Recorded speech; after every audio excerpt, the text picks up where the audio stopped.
everybody, Merry Christmas. Jam Creates here. Wishing everyone out there a very, very Merry Christmas. It is Christmas Eve, and I am on my way home from work. So you guys are going to come along with me for the ride. And today's topic is going to be, but of course, Christmas stuff. Because it's Christmas Eve, so we're going to talk about Christmas stuff. Generally speaking, what do I talk about on this channel? I talk about comic books first and foremost. I talk about art, and I do talk about some pop culture stuff.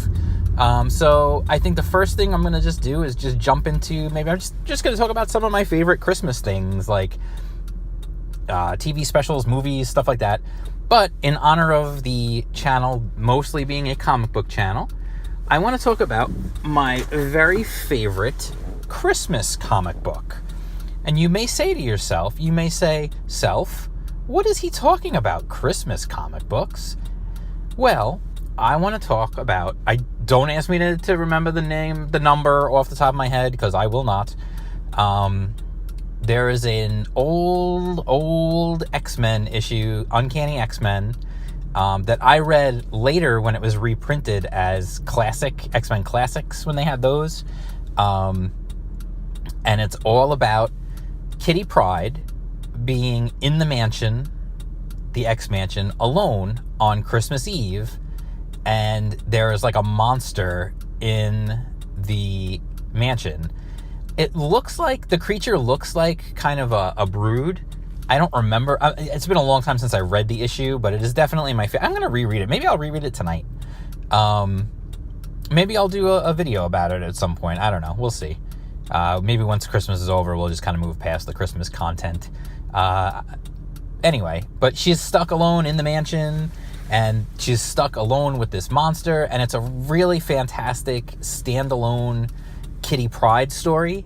She's very young at the time, and unsure of herself and her abilities, but she uses her abilities and eventually gets the best of the monster. And it's a really cool story. It's just a fun, it's almost like, it almost falls in line in a way with things like Gremlins or Die Hard, which are set around Christmas time, but really don't revolve around Christmas. It just so happens to be Christmas time when they tell the story. But it's a really good issue. It's a fun issue. It's pretty self-contained. Just here's the story. It's just fun. We're gonna do it and be done and move on. And I think it is something you could go back and revisit year after year and reread. So that's my favorite Christmas comic. I don't remember the issue number. I'm sorry. But anyway, moving on to Christmas, other Christmas content, if you will. Christmas, let's talk about TV specials, because those are actually some of my favorite things to watch at Christmas time, even more so maybe than the movies. Favorites have got to be, of course, the Rankin Bass stuff. I mean, that stuff is so amazing. The stop motion, the artistry, that was, it's just something so special about those, and so out of time in a way. Just because of the way they were made, they have this timeless nature to them. Because you don't see dated, CG animation. There's some awful CG Christmas specials that were made over the years when CG was really just getting started, or, there's one with Rudolph, and I forget what the heck it's called, but I know the bad guy is called the Toy Taker, and it's all CGI, and it's terrible CGI. It's really lame. It's really bad, early CGI, and just not cool. But stop motion, those classic stop motion things, and they probably shot those at about, I don't know, maybe 12 frames a second.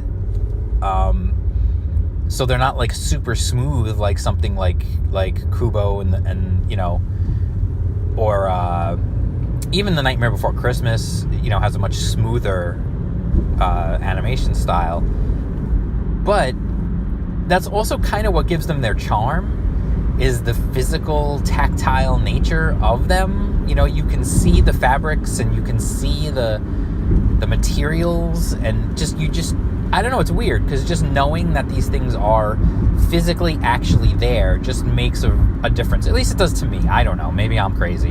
Maybe I'm the only one who feels that way. But to me, it makes a difference, and I think it's just adds to the coolness of it. And I really enjoy. I mean, they're fun. The stories are fun. The music is fun. The characters fun. I mean, The Year Without a Santa Claus is probably my favorite among them. Although I do tend to go back and forth between The Year Without a Santa Claus and Santa Claus is Coming to Town. I do love both of those. They are classics for a reason. Of course, I probably would give the edge to A Year Without a Santa Claus simply because of the introduction of the Miser Brothers. Heat Miser and Snow Miser.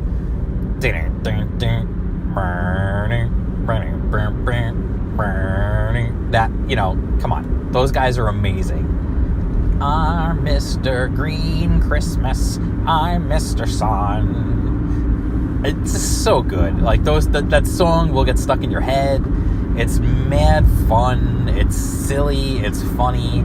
And I also always love the one part where they I don't know when they recorded it, the audio, I don't know if it was when they recorded the VO or if it was when they were actually doing the animation. She tells them each to do Mother Nature when they make the deal about you let it rain and you let it snow in Southtown, and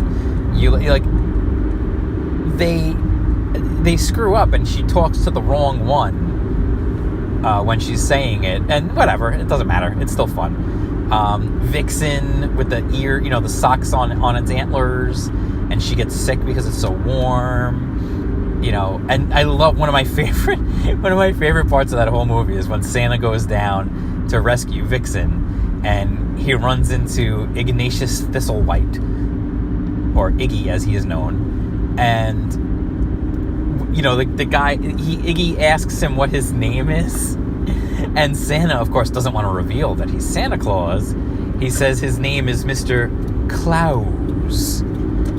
And, of course, that works. It's the silliest thing, but it's fun. That's a great one. Santa Claus is Coming to Town is fantastic also. You've got the Burgermeister Meisterburger, which is awesome. He's the bad guy. He bans all the toys.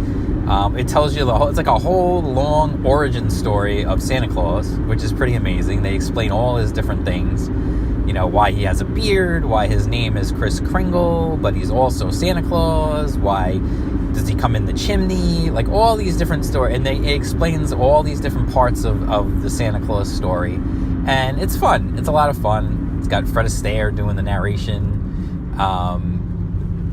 You gotta love Frosty the Snowman, of course.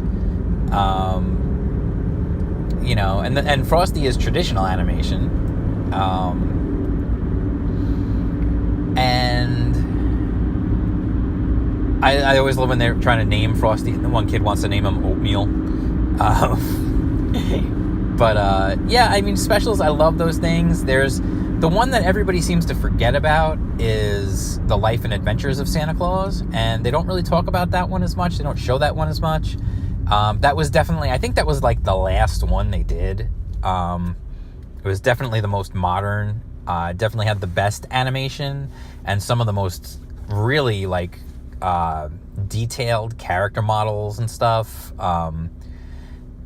And it was a pretty dark story, though, so I think that's why it doesn't quite get the love that I think it should, because the whole story is about, tonight is going to be Santa Claus's last night. He's going to die after his sleigh ride, that's a pretty dark topic. And so all these immortals are getting together, and the one is trying to convince the rest that they should make Santa Claus immortal because of what he does. He should be made immortal so that he doesn't die after his ride that night. And, spoiler alert, obviously they make him immortal. But it's just cool. It's got, probably the best animation of all of the Rankin Bass stop motion stuff. I liked it as a kid because it had some, creepy characters and stuff. And then, of course, there's Rudolph the Red-Nosed Reindeer, which, of course, is an absolute all-time classic. It's fantastic. The Abominable Snowman, Yukon Cornelius, all that stuff. So great. His dog sled, I love his team. his dog sled team. He's got like a dachshund on there. It's got this whole mismatched team of dogs pulling his sled. Hermie wants to be a dentist. He doesn't want to make toys. It's so much fun. It's such a classic. Everybody knows that one. Movies, if you want to talk movies, I love Miracle on 34th Street, the classic, original, in black and white. Don't show it to me colored, please. I don't want to see it colored. I want to see it black and white like it was made. I love that movie. That movie, to me, is like the perfect movie to watch after, Thanksgiving night, after everyone has gone home and everything's done.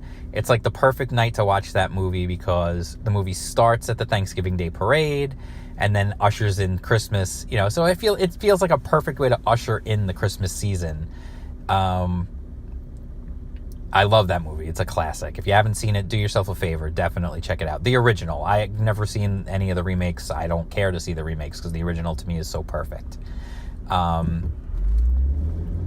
My favorite line in that whole movie is early on. The one Santa for the parade is drunk. And he's like, a man's got to keep warm, And the real Santa Claus is talking to the woman who's in charge of the parade. And he's like, your Santa Claus is intoxicated. Which is just, it cracked me up from the time I was a kid, and it still cracks me up. There's... What else? As far as movies go, like my favorite movies, like I do like Christmas Vacation. That movie is silly and funny. My whole family, we love Christmas with the Cranks. I know that movie is not regarded as like a Christmas classic or anything like that, but there are so many funny lines in that movie, so many ridiculous over-the-top performances, so much nonsense in that movie that it is just so funny. If you just don't... I feel like too many people went into that movie expecting one thing and then they got something else. I don't know. It just seems strange to me because, like, we love it. My whole family, we love it. We quote that movie all year round. We're constantly, like, walking around the house being like, Nora Crank, give us your Frosty. Dan Aykroyd's character is hysterical in that movie. There's just so many great lines. Do you have a turkey? Smoked trout. Smoked trout.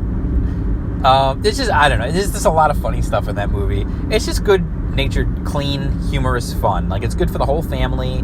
Everyone can enjoy it. I like it. We like it. To us, it's one of our Christmas mainstays. Elf. I'm actually a little tired of Elf, to be honest. I love Elf, but I don't know. I feel like this year, I kind of got, like, sick of it. I don't know why. But, like, I haven't even watched it this year, and I don't really care that much that I didn't watch it. Truthfully, the beginning of that movie is the best part. Like the first 2/3 of that movie is fantastic. When you get to the end with Santa, with the sleigh and all that, it's just whatever. It loses its charm. I feel like, that movie is worth watching just for all the beginning stuff. I just like smiling. Smiling's my favorite. Buddy the Elf, what's your favorite color? All that stuff. Like all the silly fish out of water stuff is really what makes that movie so much fun. It's still worth watching, don't get me wrong. I'm sure probably next year we'll be back into it because we really didn't watch it at all this year. Christmas Story, of course. Everybody knows they show it 24 hours. And, I know some people complain about that. They're like, why do they show this movie 24 hours? I don't know who talks like that, by the way. But for me, like, that is... just a fantastic movie, and I love it. I absolutely love that movie. It is a total and complete classic, and we will watch that movie every year. We'll put it on in the background. It's funny though, because we'll put it on in the background while we're wrapping gifts. We'll put it on while we're entertaining and everything else. And the funny thing is half the time we end up not actually watching it all the way through.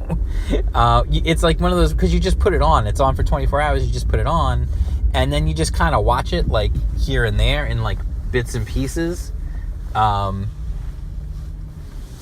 You just kind of watch it in bits and pieces, and you just do it that way because the only way, you're doing stuff, and then it's funny because then I feel like we end up not actually watching it all the way through until sometimes Christmas night. We'll just put it on again. Like after it's stopped airing for 24 hours, we'll end up putting it on again and watching it. Because we'll have, we have it on DVD or whatever, so we'll just watch it. It's just kind of funny, like, we just do that. I don't know. It's just one of those things. But I love that movie. That movie's got more classic lines than you can shake a stick at. Fragile, and it's Italian, all that stuff. Like, I'm sure everybody listening to this could probably quote that movie, because it is such a classic. Everybody's seen it a million times. So that's it. Merry Christmas, everybody. We just had some fun just talking about Christmas specials, Christmas comics, Christmas movies.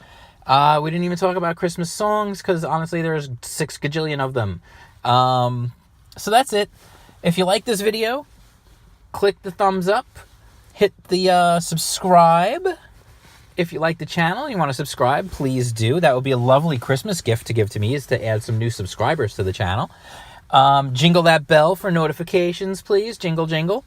So you'll never miss a video. I'll have more videos coming, of course, like always. Keep the content coming. And you can follow me on Twitter. I'm at jam_creates. I'm on Instagram at jam_creates. I post a lot of my art there. So, hey, hit me up in the comments. Let me know what your favorite Christmas specials are, your favorite lines from Christmas movies, whatever. Just let me know. It'd be fun to have a Christmas conversation this whole couple of days. It's Christmas Eve. It'll be fun to do it tomorrow, too. So hit me up. I'll definitely answer stuff in the comments or respond on Twitter, even if I am hanging with the fam. So that's it. Merry Christmas. And I will talk to you guys again soon. All right. Ho, ho, ho.